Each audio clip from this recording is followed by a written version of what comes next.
Elon Musk the real life Iron Man. Elon Musk کہتے ہیں میں دن میں 24 گھنٹے دستیاب ہوتا ہوں صرف مسائل حل کرنے کے لیے اور مدد کرنے کے لیے۔ مجھے اتوار کی صبح 4 بجے کال کریں، I don't care. Elon Musk سے سوال کیا کہ آپ نے بس سوچا کہ میں ایک الیکٹرک کار اور راکٹ بنا سکتا ہوں اور آپ نے بنا لیا؟ تو انہوں نے جواب دیا، میں نے یہ بالکل بھی نہیں سوچا تھا کہ یہ اتنا آسان ہے۔ مجھے پتا تھا کہ یہ اتنا آسان نہیں ہے، میں نے سوچا کہ میں ناکام ہو جاؤں گا۔ لیکن آپ جانتے ہیں ایک کمپنی بنانا ایک بچہ پیدا کرنے کے مترادف ہے، کچھ اس طرح سے۔ آپ کیسے کہہ سکتے ہیں کہ آپ کے بچے کو کھانا نہیں کھانا چاہیے؟ اینکر نے کہا، مطلب جب آپ کے پاس کمپنی ہے تو آپ کو اس کو کھانا بھی کھلانا ہے، اس کی دیکھ بھال بھی کرنی ہے اور اس کی پرورش بھی کرنی ہے، اسے لے لو بھلے ہی آپ کو برباد کر دے۔ ایلون مسک نے کہا، یس بالکل ایسا ہی ہے۔ پھر اینکر بولتا ہے، آپ فرض کرو کہ وہ مشکل وقت نہیں تھا، لیکن وہ ایک مشکل وقت تھا 2008 کا آخر۔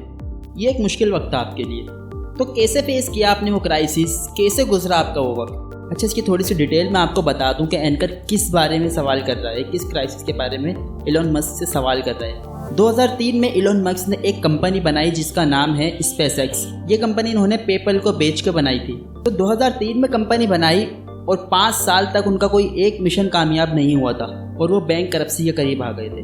لیکن جب وہ بینک کرپسی کے قریب تھے 2008 کے آخر میں، جب ان کا پہلا راکٹ کامیاب ہوا اور پھر ناسا نے ان کو بہت بڑا کانٹریکٹ دے دیا اور اس کے بعد اسپیس ایکس کا فیوچر برائٹ ہو گیا۔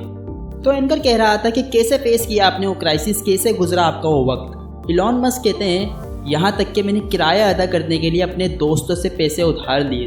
اور پھر ٹیسلا کو واقعی بہت مشکلات کا سامنا کرنا پڑا، جان سے مارنے کی دھمکی، ماڈل 3 پروڈکشن ریم کی وجہ سے دھمکی ملی۔ بنیادی طور پر کمپنی پاگلوں کی طرح پیسہ بہا رہی تھی، اور اگر ہم نے ان مسائل کو بہت کم وقت میں حل نہ کیا تو ہم مارے جائیں گے، اور ان کو حل کرنا بہت مشکل تھا۔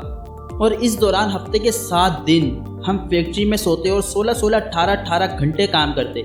میں نے paint shop, general assembly, body shop سے لے کر ہر جگہ کام کیا۔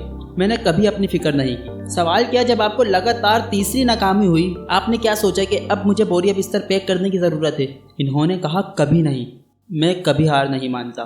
میرا مطلب ہے، میرا ماننا ہے کہ پہلی دفعہ کوئی کام شروع کرنے میں تکلیف کی حد زیادہ ہوتی ہے۔ اور میرے دوست نے ایک اچھی بات کہی ہے، کوئی بزنس شروع کرنا ایسا ہے جیسے شیشہ کھانا یا کھائی میں چھلانگ لگانے کے مترادف ہے۔ یہ ٹھیک ہے، عام طور پر ایسا ہوتا ہے کہ جب آپ پہلی دفعہ کمپنی سٹارٹ کرتے ہیں تو آپ کو بہت سی امیدیں ہوتی ہیں کہ ہر چیز اچھی ہوگی، اور پھر پہلی دفعہ کی خوشی بہت زیادہ ہوتی ہے، اور پھر آہستہ آہستہ آپ کو ہر قسم کے مسائل کا سامنا کرنا پڑتا ہے، اور پھر آپ کی خوشی مسلسل کم ہو جاتی ہے، اور پھر آپ بہت سی تکالیف سے گزرتے ہیں، اور پھر آخر کار آپ کامیاب ہو جائیں گے۔